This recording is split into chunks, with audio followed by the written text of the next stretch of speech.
Hello and welcome to Useful Idiots Monday Morning, where we watch the Sunday morning shows so that you don't have to. I'm Katie Halper. I'm Aaron Maté. Good Monday morning, everybody. Thank you for being here. As always, our website is usefulidiotspodcast.com. Go there, support the show, get bonus content. And yeah, we have another great episode of Monday Morning for you. So much to mourn. So much to mourn. And of course, make sure that you give this show a thumbs up, give it a like, and spread the word, tweet it out, FaceTime it out, and subscribe if you don't already subscribe. Tell your this neighbor. Is live, not pre-recorded. Yeah, tell your neighbor. Tell your loved one. Tell your even your enemies, because they deserve it. Bring back the tradition of banging on pots and clapping at 6 p.m. for COVID workers, but just do it for Useful Idiots at 10 a.m. on Monday morning, Eastern time. Shout it out your window. Totally agree. There we go. All right. Now we're going to skip Meet the Press, right? Because it was so boring and just about Trump. The recap, yes, we are. Yes. Yeah. So that's why, in case we just want to make sure we should have made sure you were sitting down when we told you that, but we're skipping Meet the Press this week. And we're jumping right into Mitch McConnell. We're skipping the Meet the Press recap. We're jumping right into Meet the Press interview with Mitch McConnell. Hear the deal in the Senate after this week with Ukrainian President Zelensky. Well, it is what was your message to President Zelensky? And is this aid getting there too late to make a difference, Leader McConnell? So we've just authorized another $61 billion for the proxy war. And the question is not, hey, should we be spending another $61 billion in taxpayer money on a disastrous proxy war that has gone horribly and has killed tens of thousands of people? The question is, has the money gotten there too late? Right. That's the question. Did we fail? Yeah. Should we have sent it? Should we have sent this tens of billions of dollars to the military industrial complex 6 months earlier rather than now? Not should we maybe be spending that money, I don't know, to end homelessness in the United States? How about that? With a fraction of the money we're spending on the Ukraine proxy war. No. Right. Or maybe should we prioritize ending the war? Yes. No. Heaven forbid.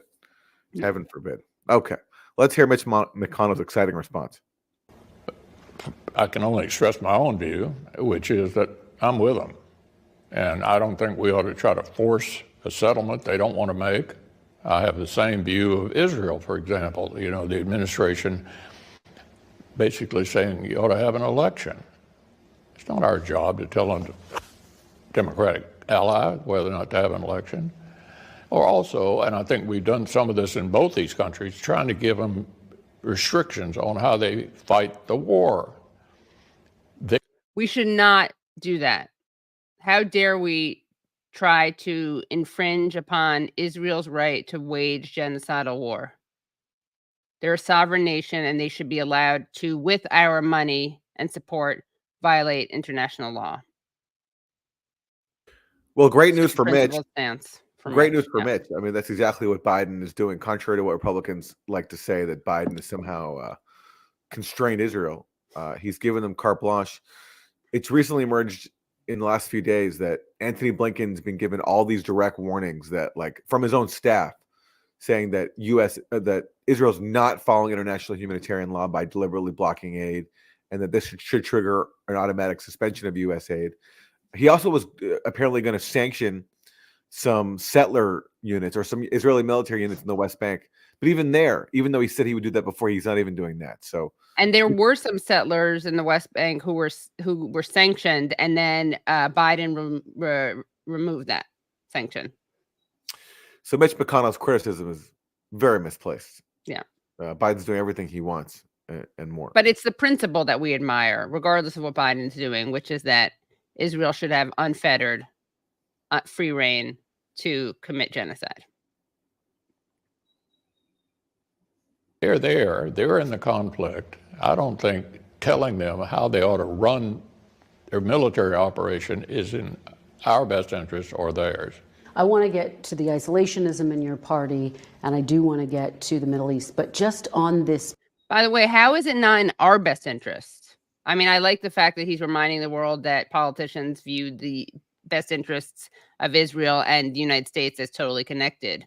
But I'm just curious how that would harm our interests to have a less genocidal war. Yeah, that would be a great follow-up question for any journalist who's just not automatically on board with bipartisan, hegemonic consensus of just that we have the right to dominate the world and arm our proxies to the teeth and let them commit mass slaughter in the case of Israel. But you just can't ask that question because everyone assumes that, it is in our interest to be a hegemon and to commit mass murder. That's taken for granted. Point. Do you think after this 6 months battle for aid to Ukraine, do you worry it's getting there too late? I think we need to stick with them. I think so. Really important to ask the question twice. Yeah. Are we sending $61 billion to the military-industrial complex, not to Ukraine? Most of the money goes to the U.S. military-industrial complex to replenish U.S. stockpiles that have been depleted by sending weapons to Ukraine. Really important to ask again, is the money being spent too late? Not should the money be spent? Should we do something else? Should we try diplomacy?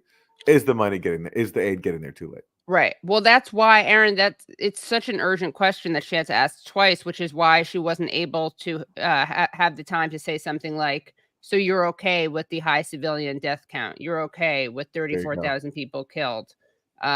You want to empower them to continue this. You're okay with children getting amputations without anesthesia. Those are all questions that you could ask, but she had to ask the other question again. It's important to us. Look at all the good things that have happened to us as a result of this. Here we go. Most of the money is being spent in the U.S. in 38 different states. The Europeans have stepped up. We've got 2 new members of NATO. That's what it is. Sorry, everybody. Yes, we just love spending money at home because we're all, New Deal Democrats now when it comes to the military-industrial complex. Right. So it's being spent in 38 states. It's $61 billion. What's not to love? What's the issue? Unfortunately, there's no other way we can spend money at home other than, making more weapons of war. That's, through death and killing. Exactly. So if you care about social programs, then you'll love our social welfare programs for Lockheed Martin and Raytheon. Right. It's amazing that they say this stuff out loud, but he's not the first one. We've seen other people say this out loud. Jan Stoltenberg from NATO has said that. It's just incredible. When it comes to doing anything to help their own citizens, they'll always invoke the free market. Government should stay out of the way. Private enterprise, capitalism. They claim to love the free market. As soon as they need to justify, spending more money on a proxy war abroad, they immediately sound like New Deal Democrats. Well, this is creating good jobs. It's being spent at home. It's like they appropriate the same argument that they dismiss for everything else when it can be used to actually help people at home. Right. Really shameless. Shameless. But again, thank you to them for making it clear that this is that we're in the business of war. Yeah. And by the way, there's all these studies that show that in terms of and not, we've never claimed on Isolationism to be, economic experts, but when it comes to what is a productive use of money for the economy, that the military-industrial complex just is not very efficient in terms of creating it, even if you forget all the damage it does around the world, just from the metric of helping the economy, creating jobs. It's a lot more efficient ways to spend your money than sending it off to Raytheon. Right. So you could do 2 things. You could be efficient in and intelligent and wise in your economic decisions, and you could also do that without grinding people to death.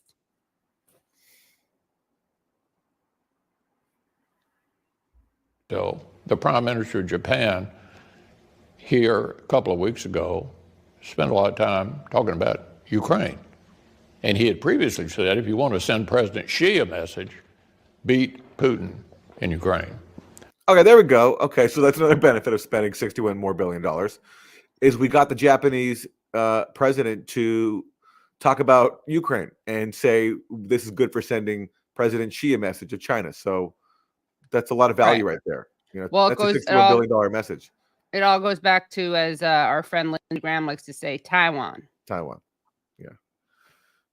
Whether a Ukrainian soldier signed up to send a message to President Xi of China, I think that's pretty debatable. I don't know how many Ukrainians care about sacrificing themselves to send a message to China on behalf of Mitch McConnell, but hey, that's why he's paid the big bucks to Right. Come up with plans like this. Okay, more Mitch. This is a worldwide problem. It's not going to go away after one supplemental. Well, let's talk about your concerns about the future, the isolationism in your own party. What is your message to the isolationists in the Republican Party? That Ronald Reagan had it right. You get peace through strength. And I would say to the Democrats, they've got a problem on the left.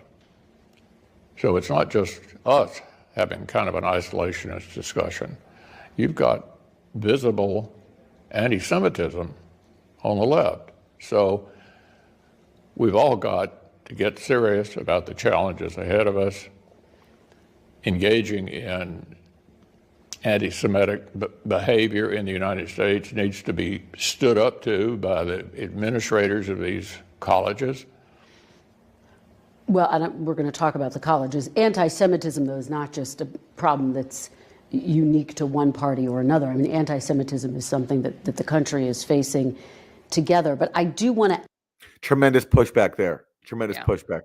Yes, I accept your premise that these kids on college campuses who are opposed to genocide, they're all anti-Semites. Fine, right. But it's a national problem. Yeah. So he's basically saying, well, the only isolationists are... Republicans aren't the only isolationists. There are other anti-Semitic isolationists that come from the Democratic Party. So, right, they're in agreement that the opposition to the war coming from the left, it's not about being anti-genocide. It's about being anti-Jew. 100%. We're going to see many examples of that throughout today's show. But let's hear a little bit more of Mitch McConnell. Ask you on this issue of the future of the Republican Party. You're saying that it's turned the corner on isolationism. What gives you that confidence when more House Republicans voted against more aid to Ukraine than for it? All right. So basically, this is like how we conduct an adversarial interview with Mitch McConnell, is saying, like, are you sure that the forces inside your party who oppose more proxy war funding, are you sure that they've been totally stamped out? Because some people were still dissenting from the party line and they were still voting against this money for the military-industrial complex. So how can you be confident that they've been rooted out? That's pretty much adversarial media right now. It's like, it's always, are you sure that there are still that, like, there are no more people who might oppose war inside your party, and how do we get them out? Right. On both sides. Right. Yes. The anti-Semites on one side and the isolationists on the other. Yeah. Yeah. Very enlightening. Very, very enlightening. Okay. We have more Mitch McConnell. He spoke to... Sorry about that, guys. Yeah, he spoke to Face the Nation. You are leader for another 8 months.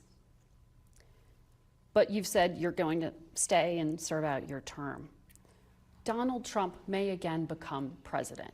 According to our latest CBS polling, 79% of self-identified Republicans told us that the source of information they most trust on Ukraine and Russia is Donald Trump. This sentiment doesn't seem to be disappearing. How are you going to counter that? What I want to do and what I'm focused on is not the presidential race, but getting the Senate back. But this isn't the race. This is persuading public opinion. Yeah, I think the single most important thing I can do is make sure my successor is the majority leader, no matter how the presidential election comes out. I think the fact that our nominee basically decided not to continue whipping people against the package was a good sign. And see, that's an important point. Mitch McConnell is acknowledging there, which the corporate media doesn't want to do, that actually, after months of scapegoating Trump and saying he was the reason why Republicans were blocking more proxy war funding for Ukraine, and that because Trump is pro-Russian and blah, blah, blah, Trump caved, as he always does, and supported Mike Johnson, House Speaker Mike Johnson, in putting that Ukraine measure on the floor and letting it pass. If you recall, the Republican position from Mike Johnson was that we're not going to pass any money for Ukraine until we secure our border. And by that, they meant like increasing border militarization so they can crack down more on undocumented immigrants. But they dropped that. And they dropped that because basically in Washington, neocons always win. And this posturing that Trump and his allies were doing was just that. It was posturing. They're not fundamentally capable of standing up to the neocon establishment when it comes to funding wars. And Trump gave his blessing to Mike Johnson to let this Ukraine money pass, which sort of speaks to this fiction about how Republicans are isolationists now. Yeah, they were more hesitant to fund another $61 billion for Ukraine, especially because their own voters were majority against it. But ultimately, like they always do, they caved. And Mitch McConnell is acknowledging Trump obliquely for doing that, for caving. Right. And I'm going to be advocating increasing the defense budget, no matter who gets elected, and preparing ourselves for the long term, which is China, Russia, and Iran. This administration budget requests for defense haven't even kept up with inflation. You said the Republican nominee decided. All right, so that's very inspiring. Mitch McConnell, he's on his way out. He's retiring as Senate Majority Leader or Senate Minority Leader in the next after the next election. But he's promising us on his way out, and we're done with him now. This is enough of him. That he will keep fighting for more Pentagon spending. Right, no matter what happens. Yeah. So Mitch McConnell carrying forward his legacy of enriching the military-industrial complex. He's promising us that. Right. With his long political future ahead, because he's got a long way to go, apparently. It's so funny, though. It's so great that it's called the defense budget instead of, the War Department, which would be a much more honest way of defining it. Absolutely. Well, yes, everything is a scam. Everything, including the name, including the very names. Okay. Speaking of scams, Lindsey Graham, he still wants to push through the scam of basically getting Saudi Arabia amidst the genocide to agree to normalize with Israel. That's been a long time bipartisan goal. They still think that as Israel's committing mass murder, blocking aid to Gaza, that somehow they can still get that deal done.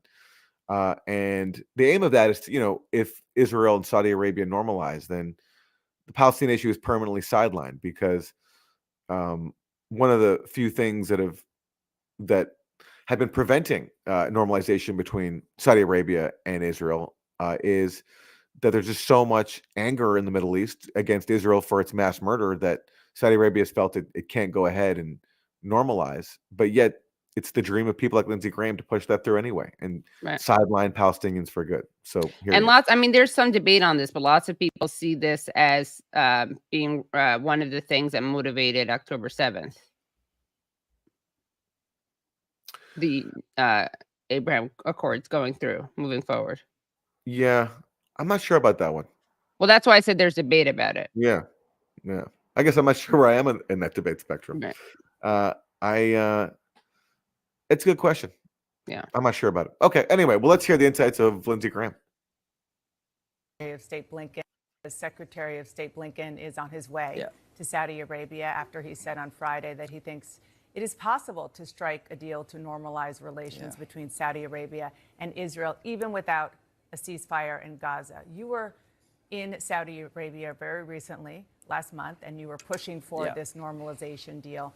Is there a deal close at hand, a deal that Prime Minister Netanyahu should accept? I hope so. So I've been working with Tony and Jake, and I've talked to President Biden twice. I want to help them normalize Saudi Arabia and Israel.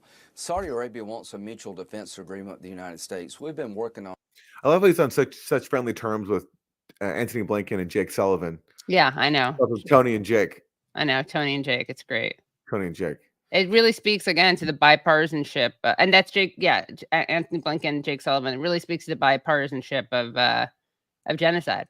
Yeah, he's not referring to Jake Tapper, the CNN anchor, although he might as well. They're all part of the same neocon club. But yes, Tony and Jake, his good friends inside the Biden White House.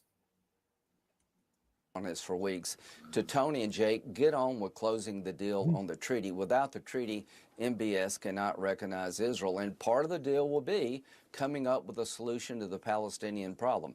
You know, Saudi Arabia wants a defense agreement with the United States. They want to enrich the 7% of the world's uranium they have, but we'll control enrichment, and they'll recognize Israel, but we got to deal with the Palestinian problem. We're running out of time. This would be an historic agreement building on the Abraham Accords, and I'd like to see it happen. I'd like to help President Biden get this done. Without this deal, there is no solution to the Palestinian problem. Without this deal, everything gets worse. So let's get the deal done. We're running out of time. By Palestinian problem, he means the existence of Palestinians. That's what he means. Right. And their desire for self-determination. That's a problem. That's a problem for him. That's what is meant by the Palestinian problem. And his solution is let's sideline them by making a side deal with Saudi Arabia that doesn't take their rights into account. Yeah. Problem solved. Lindsey Graham's got solutions. He's got friends. He's got Tony and Jake, and he's got solutions. Yeah. So, yes.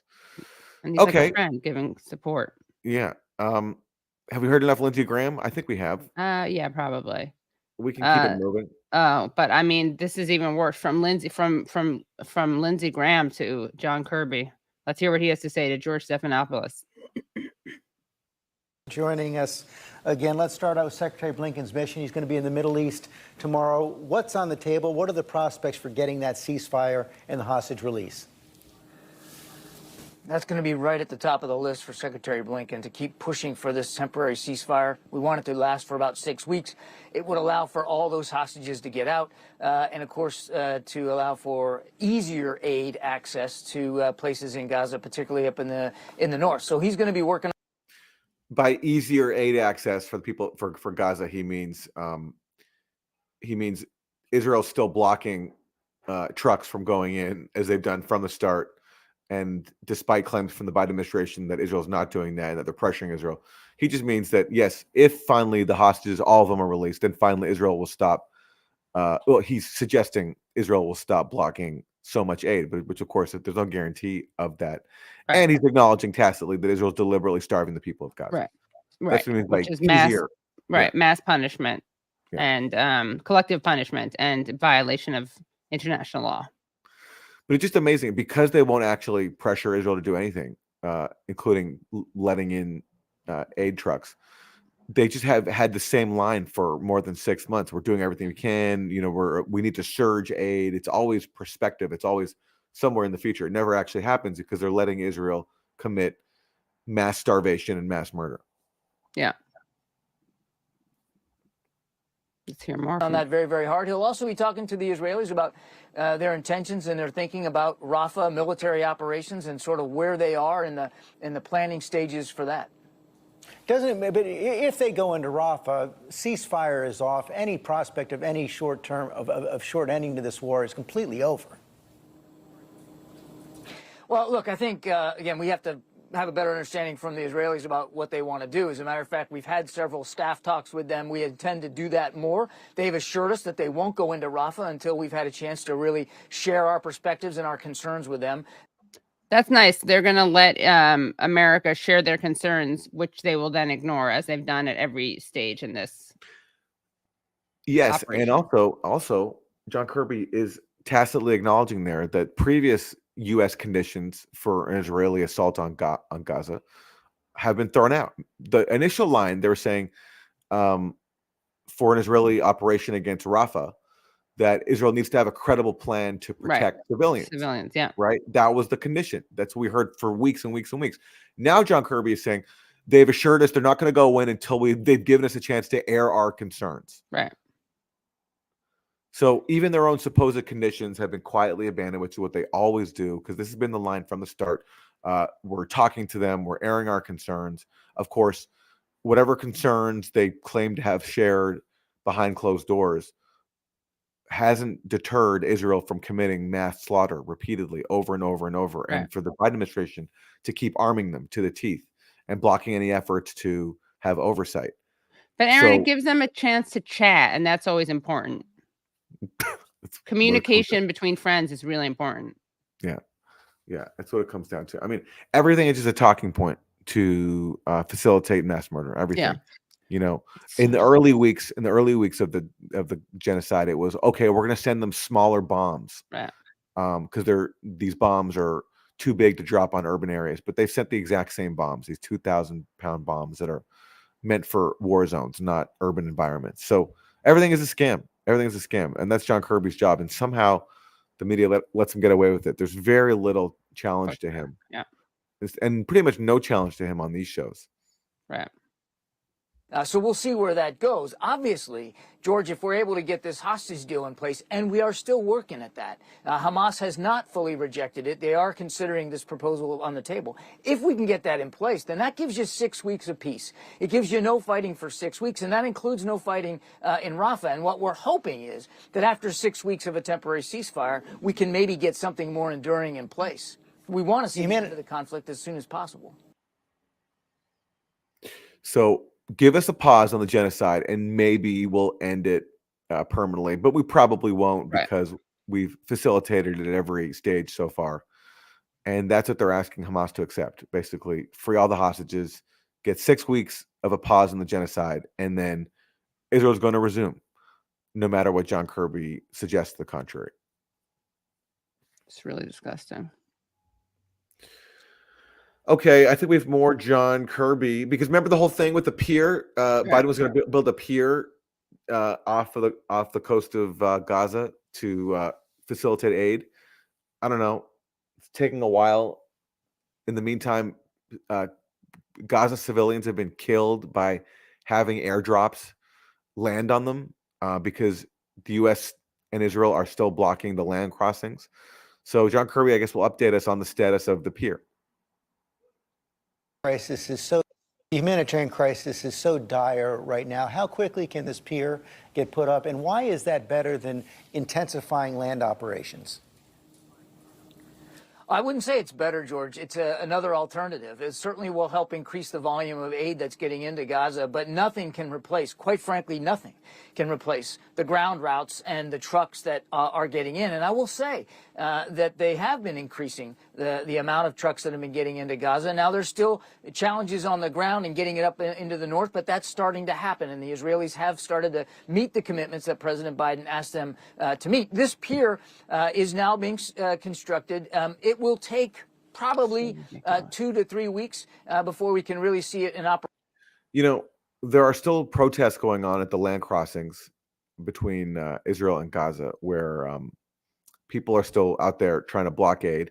And recently, a group of Jewish protesters, including some people from the U.S., so a few of them were on Democracy Now! Today. They were they went there to try to, call for opening up the land crossings, and I believe that they were arrested. So that's what's happening at the land crossings. Israel's blocking them, and Kirby refers obliquely to some challenges. Yeah, like the challenges for starvation, a siege imposed by Israel. That's the challenge, which he's facilitating. Yeah, they love talking about it like these are inevitable, like red tape issues, just like they like to talk about the starvation as kind of just an inevitable cost of war, as opposed to an intentional policy. Yeah.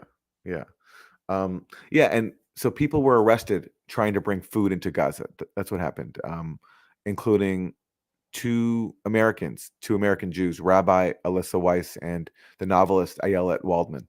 So that's what's actually happening at the crossings. Well, and then on the other side, of course, there are people shutting it down.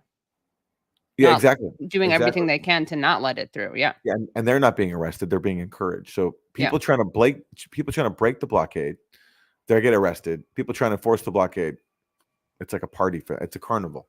Yeah, it's a carnival. They have Jeremy Lafredo, who's made the video for the Gray Zone, right? He is a great video. I had him on the Katie Halper show, and you can see there's literally cotton candy being spun at the border so that it's a fun time for kids. It's a fun time for all to block humanitarian aid. Sick society, everyone. Okay, so Hannah Seagull is the niece of Keith Seagull, who is one of the people being held captive, and she spoke to Face the Nation. Of And you have 205 there. That's the number of days he has been held. In the video, your uncle, under duress, mentions the protests that have been taking place in Israel, pressuring the government for a deal. Do you think that a deal can be reached at this point, and is it up to the United States to close it? I do think a deal can be reached. I mean, we know that. A deal was reached in November. Dozens of women and children were released, including my aunt, Aviva Seagull. So we know that it's possible, and I do think that's really important to remember. The United States plays a critical role. It played a critical role in November. I think, you know, ultimately this is a negotiation between Hamas and Prime Minister Netanyahu in Israel. And one of the things that really worries my family and worries me is that it's arguably not in Prime Minister Netanyahu's political interest to close a deal. And, you know, for us, this is the moment. These videos, as you know, there was a video released a couple of days ago of another American hostage, Hersh Goldberg Poland. Mm-hmm. I do think that these two videos are a signal from Hamas that they are ready to make a deal, and a reminder that there are American citizens being held, including Keith. There are 133.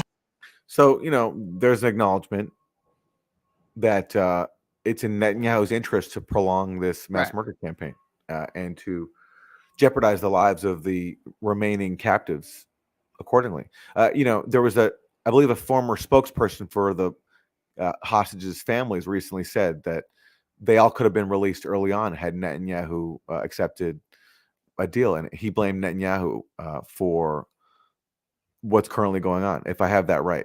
Yeah, it was a clip with a journalist and former negotiator named Gershon Baskin. We have the clip if we want to watch it. It's fairly short. I just texted it to Wilson. No, okay. We can keep moving to more Mitch. Well, let's talk about what's happening on campus. Oh yeah. But that's just really important, by the way. Let's just remind people that Netanyahu has killed more hostages than he saved. And if they cared about this, and all the people who say bring them home now, it's so interesting that they never get mad at Netanyahu for blocking these negotiations. Well, here's who we should get mad at, is young people putting their bodies on the line at campuses across the country to oppose mass murder. Right.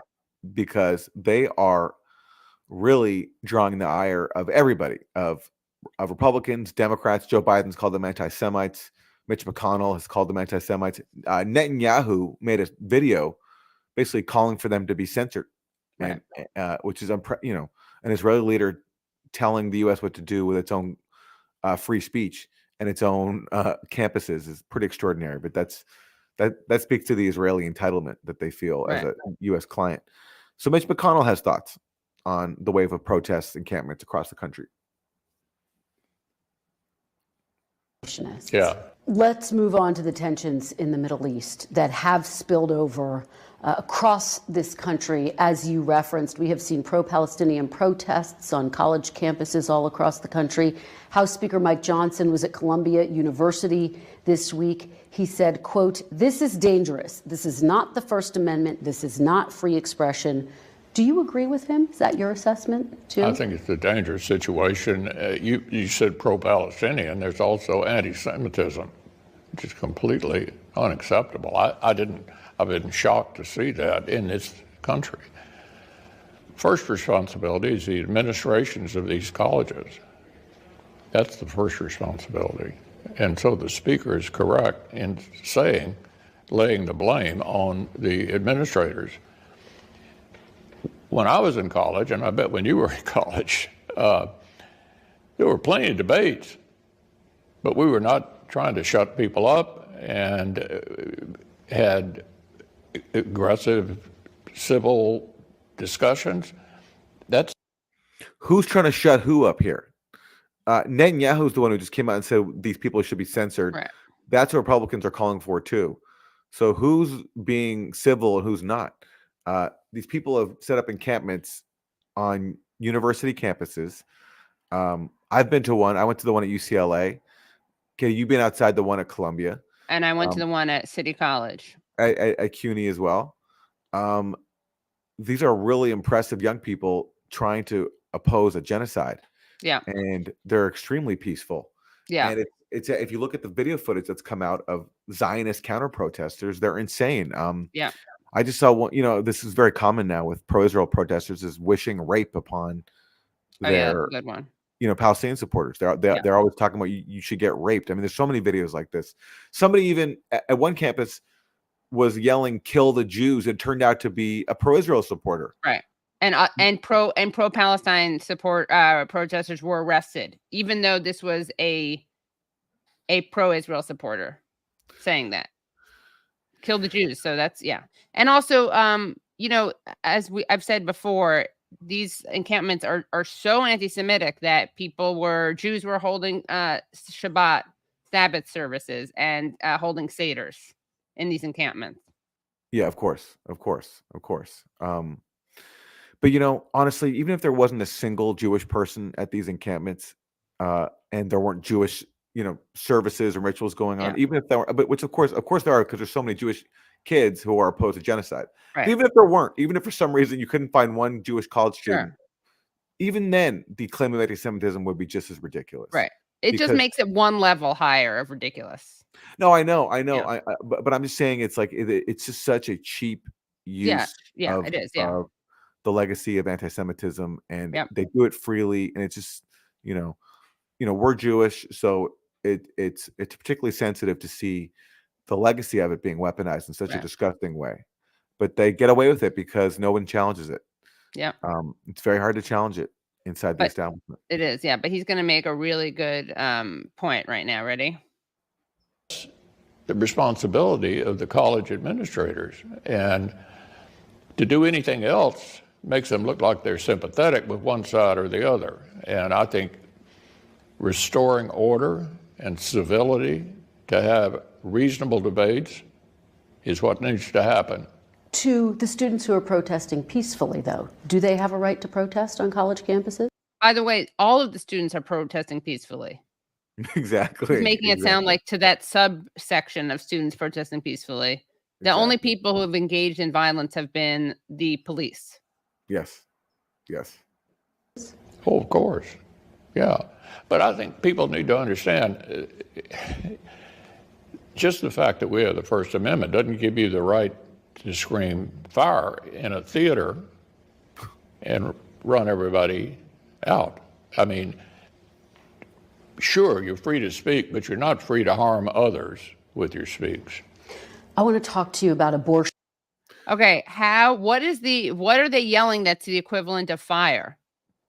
He can't point to it. And what he's being a identitarian snowflake. Right.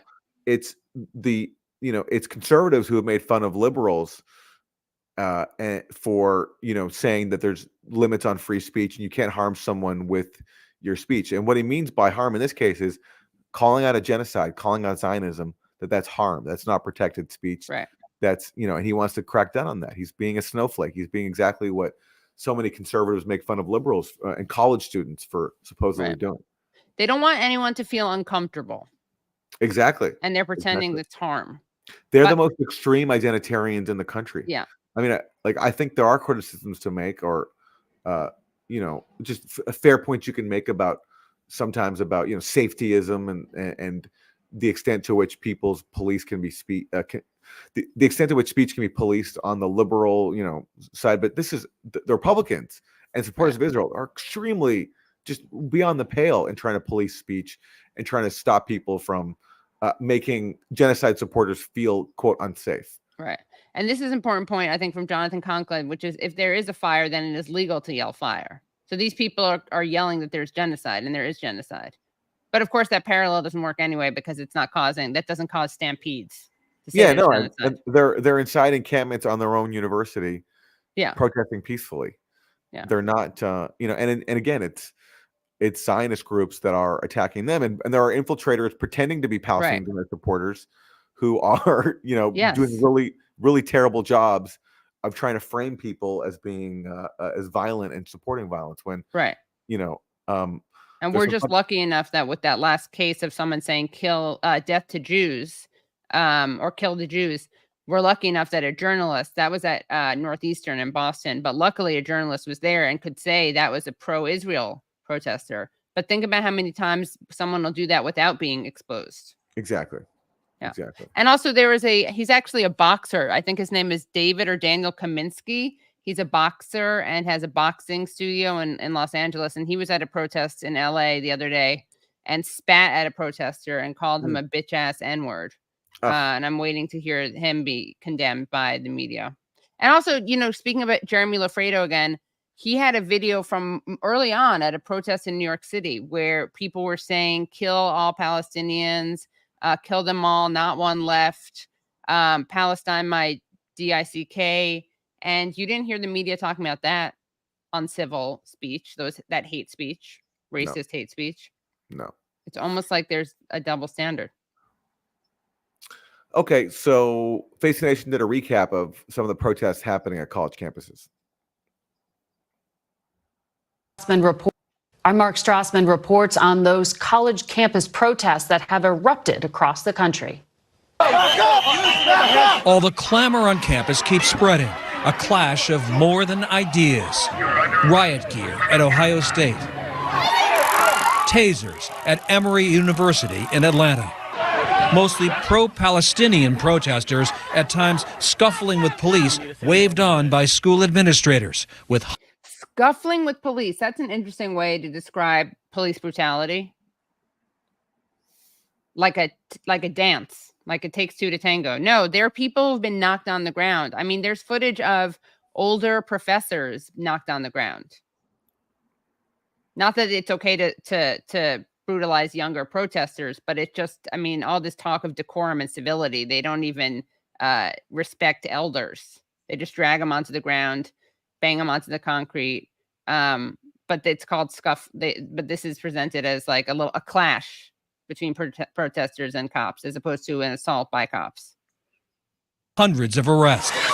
Communities like the University of Texas turning on each other. Oh, by the way, there have been campuses where there were snipers on the top of buildings. Mm-hmm. In Indiana, I believe. Yeah.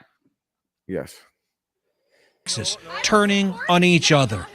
Israel's war. And it's also intentional, by the way, that they haven't shown. I mean, they showed some police dragging, but they didn't show the most shocking stuff that you'd think that they would be interested in showing. Like professors being pushed onto the ground. Jill Stein was also thrown to the ground. War on Hamas has another front line. Again, Israel's war on Hamas, which is a lie, but just another example of how the propaganda is slid in there, right? It's a war by Israel on Hamas as opposed to obviously a war on the people of Palestine. A free speech and hate speech campus debate that's anything but academic. If you want to protect free speech, then you don't break up peaceful protests. People didn't seem to be aware of how bad the situation for free speech and academic freedom already was on campus until October 7th. Greg Lukianoff of the Foundation for Individual Rights and Expression, a group defending the right to free speech. Do you have the sense that any of this is moving the ball forward? Some of the ways the protest has been going on college campuses has been alienating more of the public than bringing it in. Okay, why is a free speech expert giving advice on protest tactics? What is that his area of expertise? Why does he care about that? Why do we care about what he has to say about that? Yeah, that's interesting. Fire, I believe, is kind of conservative. Yeah, they are. So that's probably why. Yeah, of course it is. But it's just like you're supposed to be talking about free speech, and you're being asked about whether or not these are good PR moves. But again, because they have to sneak in as much criticism and undermining as they can of these protests. It's a little suspicious. Like he's like, I'm supposed to be here to talk about free speech, but instead I'm going to weigh in on these alienating protests. Yeah. They're pretty alienating. Yeah. I wish I could talk about the right to free speech, but I got to say, I'm pretty alienated by these displays of young people sleeping in tents to protest mass murder paid for by their tax dollars. Yeah, and also the whole point is that free speech allows things that you may not be comfortable with. Mm-hmm. But again, they have to delegitimize these protests. It's pathetic. That question and answer was pathetic. A very unfiery defense Yeah, of free speech seriously. from fire. Right. Okay. But don't worry, there's even more. Columbia University's West Lawn, civil disobedience. This ongoing tent city galvanized national protests. They want the university to divest investments in Israel and companies they say profit off repression of Palestinians. Dueling protests at Columbia, pro-Israel, pro-Palestinian, reflect a larger welter of opinion and emotion, passion, and perceived prejudice. People would be up in arms and protesting that right away. But because it's the Jews, I feel like nobody cares. All this. Okay, what is that comment even? They love making this point. People love making this point, like that if there were hate speech against Black people, who made that point this week? Who was it?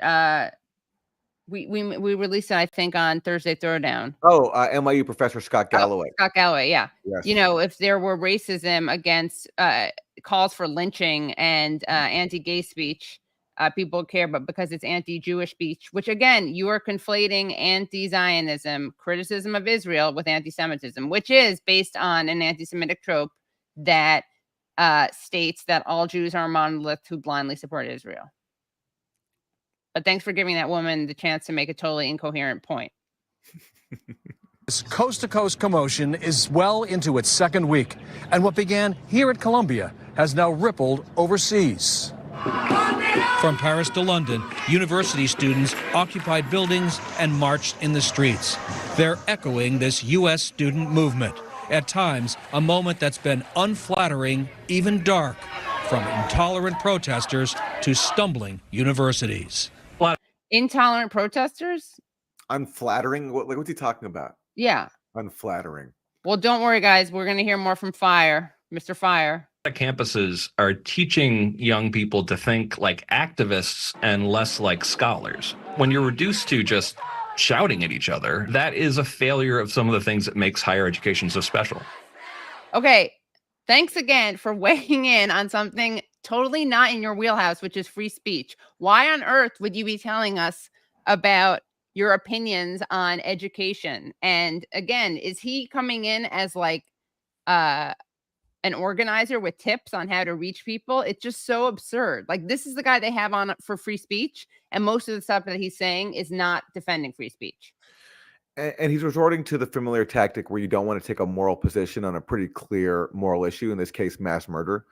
You want to turn this into a civility thing. Like, why can't we all talk to each other, yelling, screaming both sides, and drawing parity between two sides, the side opposing mass murder and the side that supports mass murder. Right. That's a way to actually taking a moral position on how you feel about, slaughtering tens of thousands of people inside Gaza. That's what it comes down to. But he can't outright take a position because he has to pose as a free speech champion, which is clearly not. Who spends most of his time not criticizing speech. All right. Well, keeping in the vein of sort of snitch journalism, just like corporate media voices trying to smear these young people protesting genocide. Here is Dana Bash of CNN, longtime launderer of Israeli propaganda. Here she is trying to basically get Bernie Sanders to denounce these college protesters. And watch how she does it. I want to ask you a little bit more about these protests that are going on here in the United States, and listen to one of the leaders of the Columbia protests. Zionists, they don't deserve to live comfortably, let alone Zionists don't deserve to live. Now, I want to be clear, that protester was just banned from campus. But it isn't an isolated incident. Some Jewish students say they face disgusting and stupid. Why it's not an isolated incident? Some students say they've received threats. Has she shown any of that? Has she asked anyone about the man spitting on protesters and calling them bitch ass N-words? Or has she asked anyone about the kill the Jews coming from pro-Israel people? So what they're doing is taking one incendiary clip, not even filmed at the protest at Columbia, and and again, she's also, by the way, conflating Zionists with Jews. And of course, Right. everyone has the right to live. But I'd love to hear more from the student what they meant by that comment. But what I'm imagining they're saying is, insofar as Zionism means privileging the rights of Israeli Jews over indigenous Palestinians and committing mass murder to impose that supremacy, he's saying that they've lost their right to security, which is like, again, I wouldn't frame it like that, and I think everyone has the right to live. But the point is, the converse argument, which is that Palestinians have no right to live, have no right to freedom, have no right to basic dignity, have no right to life. That's Dana Bash's argument every single day in support of Israeli mass murder. So that's like, the soapbox here is very, very silly. Yeah. And I think that was very stupid to say. Obviously, I kind of agree with what Bernie's about to say. But my point is that why do they pick out people on one side and not the other? Yeah. Yeah. And one person, when the entire mainstream is constantly saying, is defending policies that exterminate Palestinians. Right. Exactly. As opposed to a powerless college student. Yeah. Making one line. Also, this is important. Thomas Richardson points out that clip is literally evidence that the university was taking disciplinary action against that student. There you go. Well, Dana Bash, that's not enough. Bernie Sanders needs to throw the whole movement under the bus because of it. Based on one statement. Yeah. But it's not isolated. Disgusting and stupid remark. All right, but it's not isolated. But you have, Donna, let's take a deep look beyond the protests. How do the American people feel about U.S. military aid to the Netanyahu government? But that's not about military aid. That's about Jews. No, first of all, it's not about Jews. As you said, look, and I think those are stupid comments, but as you just said, Aaron, they're about Zionists. Dana is projecting her own Zionism onto other Jews. Mm-hmm. And we don't like that. We Jews who don't support what Israel's doing. Can you take our name out of your mouth, Dana? Thanks. What this guy said was disgusting, period. And I would hope that every American condemns anti-Semitic discussion. But what I am talking about right now is, what Netanyahu is trying to do very clearly is to say, anybody who criticizes what Israel is doing, you are anti-Semitic. Well, are there some anti-Semites? Well, you just saw one. Yeah. But what I'm saying is, if you look at the polling, the vast majority of the American... Sorry, Bernie, I'm not going to call that kid an anti-Semite. Right. He's someone who is opposed to Jewish supremacy and Zionism, which is different than Judaism. Right. And you can criticize his comment, calling people's death, fair enough. Right, but that doesn't make him an anti-Semite. He's not an anti-Semite. Right. He's not. And again, most Zionists in the world and in the country are Christian. People are disgusted with Netanyahu's war machine in Gaza, and they do not want further U.S. military aid to his government. I've gotten texts from students, one in Michigan in particular, who said that he has to take his Jewish star off because people aren't asking him about his view on Israel, which might be just like yours, but they're just looking at his Jewish star and they're attacking him because he's Jewish. So how do you? Oh my God. There are Jews at these protests across the country. There's that video of like that one lady who wears like a t-shirt saying Jew and she goes. Oh yeah, that's great. We covered that on Thursday Throwdown. Yeah, literally no one cares. Yeah. So this is the easiest thing in the world. Everyone can do this. Like I could say right now, with a lot more accuracy, my friend in hijab texted me and said that, she's afraid to wear it. But, it's like, but that would actually be accurate if you look at the way these Zionist protesters, counter protesters behave. I'm sorry, I just don't buy it. And if so, where are the cases of actual hate crimes against Jews? Like where is it? Also, if that's even true that she got that text, if she had any friends who were Palestinian, she'd get texts like you were saying, Aaron, about being afraid to wear a hijab or keffiyeh. Yeah, exactly. Yeah. And by the way, there have been cases where people, it's so obvious that they're Zionists, wrapping themselves in keffiyehs, shouting incendiary things. When it's so obvious if you listen to their voices that they're Jewish people. Like, Max Blumenthal and I covered one last week. There's one where these two guys are saying like, never forget the 7th of October. There's going to be so many more 7th, it's like, it's so obvious. And like, you can't see any part of their face. It's so obvious that they're just dressing up. So that's what people are doing. But anyway, let's hear more of Bernie. Let me say that for the third time. All right, I'm Jewish. All right, my father's family was wiped out by Hitler. Anti-Semitism is a disgusting and vile form of bigotry which has killed millions of people. I would hope that every American condemns anti-Semitism. We condemn Islamophobia and all forms of bigotry. All right. Okay. All right. Yeah, that's fair. Let's go to the next next Bernie clip. There's more. Here with me is Independent Senator Bernie Sanders of Vermont. Thank you so much for being here, sir. Israeli Prime Minister Benjamin Netanyahu said this week that college protests in the U.S. are being led by, quote, anti-Semitic mobs. You responded by accusing him of, quote, attempting to distract us from the immoral and illegal war policies of your extremist and racist government. And you said, quote, it is not anti-Semitic to hold you accountable for your actions.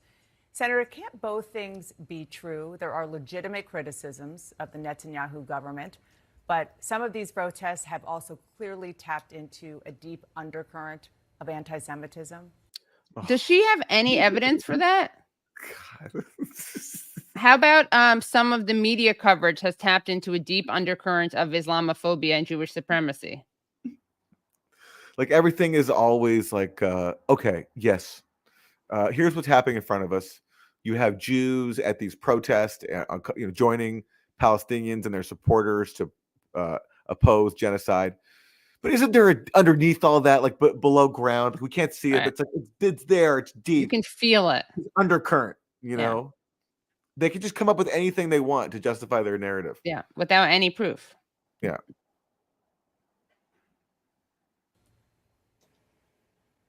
Look, Donna, anti-Semitism is a vile and disgusting ideology which has resulted in the deaths of many, many millions of people in the last 100 years. And we've got to oppose it in every form. And do I doubt for a moment that anti-Semitism exists and is growing in the United States? That exists among some people in the protest movement? Of course. But here is the reality. Again, why even say that? I'm sorry. No, there's no need to cater to this cheap weaponization of anti-Semitism, which is aimed to silence people who oppose genocide. I'm tired of hearing about anti-Semitism at a time when the state acting in the name of the Jewish people is committing mass murder. It's such a, first of all, I don't see any evidence for it. Of course, in any place where there's human beings, you're going to have people who have hate. You're going to have anti-Semites. But the idea that it's somehow like a part of the pro-Palestine movement is just, there's no evidence for that whatsoever. It's people who oppose mass murder. You don't have to apologize for that or cater to the talking points of people who support mass murder. You just don't. It's disappointing from Bernie. I understand he's in a tough position because he faces. Yeah, I think it may be good strategically, honestly, in terms of reaching. I don't think it's good strategically because why cater to the talking points of disingenuous people? I don't see how that benefits anybody. I understand the need to, for example, throwing that, like condemning that Columbia protester who said the thing about killings. Okay, fair enough, but I'm sorry, like this anyway. I just think it's more effective for reaching people who aren't already with us. I'm sure there are a lot of people who will get mad at me for saying this, but I wouldn't spend time on it. But I understand Bernie spending time on it. And this isn't because I'm incapable of criticizing Bernie. I just think that it may be useful. Yeah. Okay. Oops. Right now, what Netanyahu's right-wing, extremist, and racist government is doing is unprecedented in the modern history of warfare. They have killed in the last 6.5 months 33,000 Palestinians, wounded 77,000, 2/3 of whom are women and children. They have destroyed over 60% of the housing. They have destroyed the healthcare system. They have destroyed the infrastructure, no electricity, very little water. And right now, we are looking at the possibility of mass starvation and famine in Gaza. When you make those charges, that is not anti-Semitic. That is a reality. So our job is to condemn Hamas, a terrorist organization that started this war, condemn in every form anti-Semitism, Islamophobia, and other forms of bigotry. But we do have to pay attention to the disastrous and unprecedented humanitarian disaster taking place in Gaza right now. Yeah. So Bernie, again, I appreciate his efforts. He's one of the rare few who are actually criticizing Israel, and he deserves credit for that. But I'm sorry, he caters too much to his only talking points. Hamas didn't start the war. You can criticize Hamas and you can say October 7th was, they killed civilians, and that's wrong, and it was criminally stupid for Hamas to do that. But to say they started it, that erases the entire history of this whole issue, which is that on October 7th, Gaza was under military occupation, the longest running military occupation in the world, which also began with ethnic cleansing. That's what started this whole thing. Right. Also, this is my fault. I changed the order by accident of those clips. They should have been in the opposite order, but it's so telling that Bernie comes on, talks about Israel's crimes against humanity, and then Dana pivots back to, let's talk about the anti-Semitism at protests. That's what's important to Dana. Mm-hmm.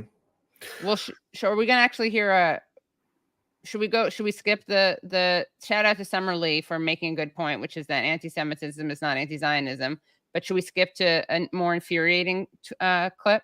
Sure. Yeah, sure. Should we go to Fareed? Which one do you want? Well, we're running out of time, so. Or should we go White House correspondence? I think we should acknowledge the White House Correspondents' Dinner, which so our fearless press corps gathered for their yearly gala celebrating just what a free country we have and how journalists are doing their job and holding the power to account by partying with the powerful. Yeah. And by the way, sorry, keep going. Sorry. No, my bad. Well, I was going to say part of the failure of the media is that, and I just saw a comment on this, someone saying no talk about the mass graves. That's also relevant, which is that none of these morning shows talked about the discovery of mass graves with people who were handcuffed and shot in the head and neck, because they have to talk about the real hate crimes, which is saying stuff critical of Zionism. I'm sorry, Dana Bash got a text from supposedly from a Jewish student who at Michigan. So we got to talk about that. We got to talk about that text, not the mass graves. Right. Yeah. Okay. So on that note of media malpractice, let's take a look at we want to take a look at what they said about freedom of the press and war on journalism. At the Wall Street Journal, they are counting. For Moscow correspondent Evan Gerskovich, 396 days since he was jailed in Russia. The U.S. government has designated Evan as wrongfully detained. And Evan's parents and his family are with us tonight, and we are with you always.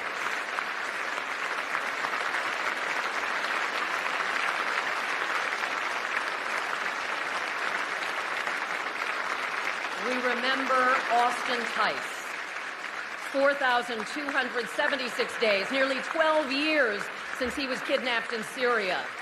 His mother, Deborah, is with us. And Mrs. Tice, we are with you.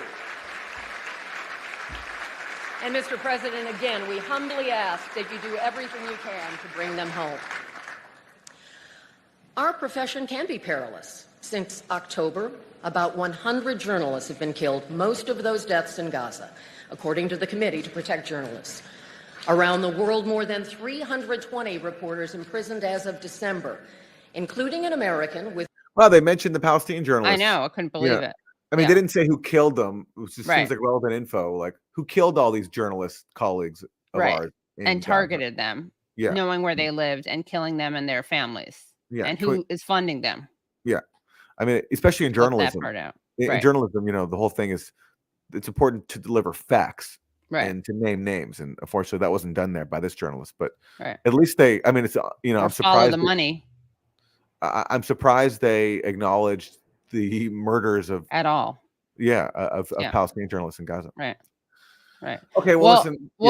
It's interesting that she's calling on Biden to do everything he can to free these journalists who are held in other countries.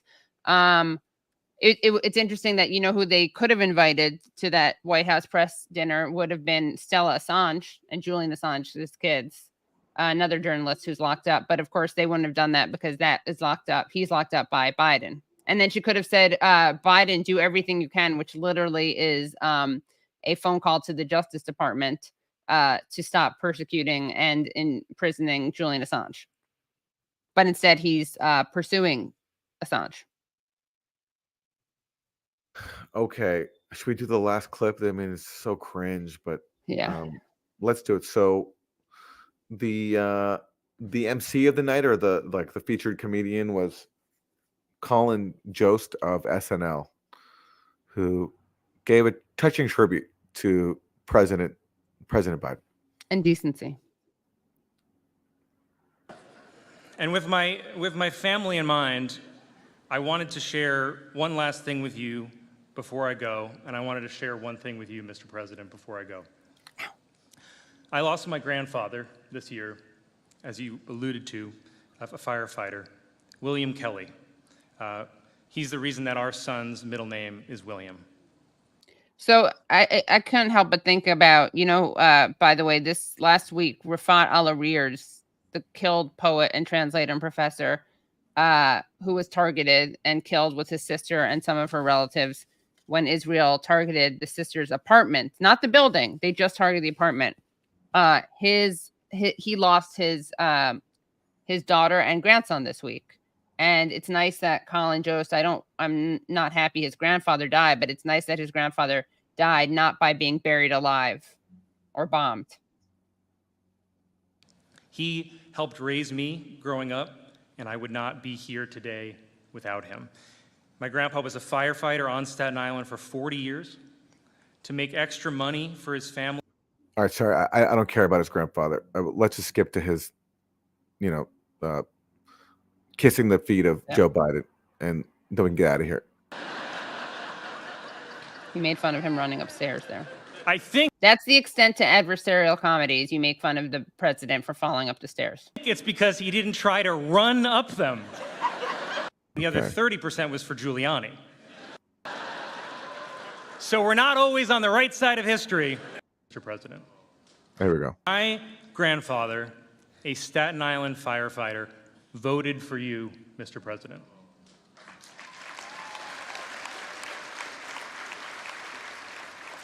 He voted for you in the last election that he ever voted in. I mean, I'm sure someone else will vote twice in this election using his name, but that's just how the democratic machine works.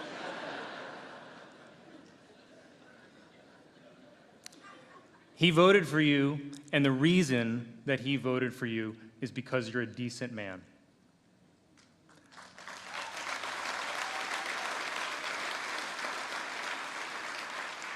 My grandpa voted for decency, and decency is why we're all here tonight. Decency is how we're able to be here tonight.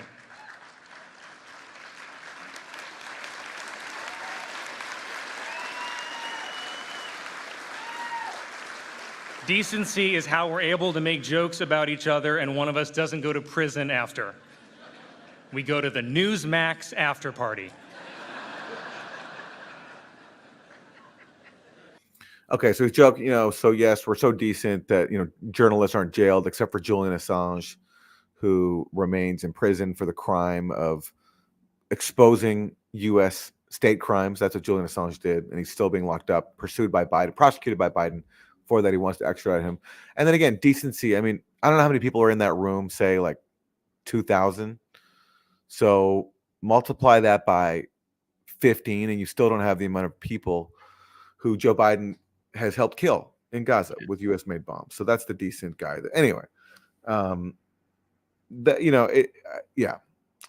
you can call yourself a journalist and go to that thing, It's beyond me. And by the way, Right. someone who did go to that dinner, of course, was the brave Medea Benjamin of Code Pink, and she was roughed up by security there and suffered some injuries. So I hope Medea is recovering from that, and as always, grateful to Code Pink and everybody who protested outside. There was an amazing scene outside that dinner of people protesting, and even a Palestinian flag was unfurled from the hotel. Cool, So the commitment of people in the streets, despite all the efforts against them being demonized, being assaulted by police officers, inspired. This really began with the brave people of these college protests across the country. It's really inspiring. Yeah, I'm very grateful for it. I'm having That's the decency we're seeing right now in this country. Right. That's people decency. protesting it. Yeah. I'm interviewing Medea tomorrow on my show, on the Katie Halper show. Very cool. Yeah. Okay, well, that's a great place to end Monday morning. Another,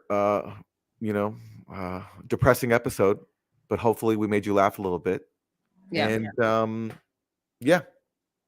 And we will see you next week. Thanks, everyone.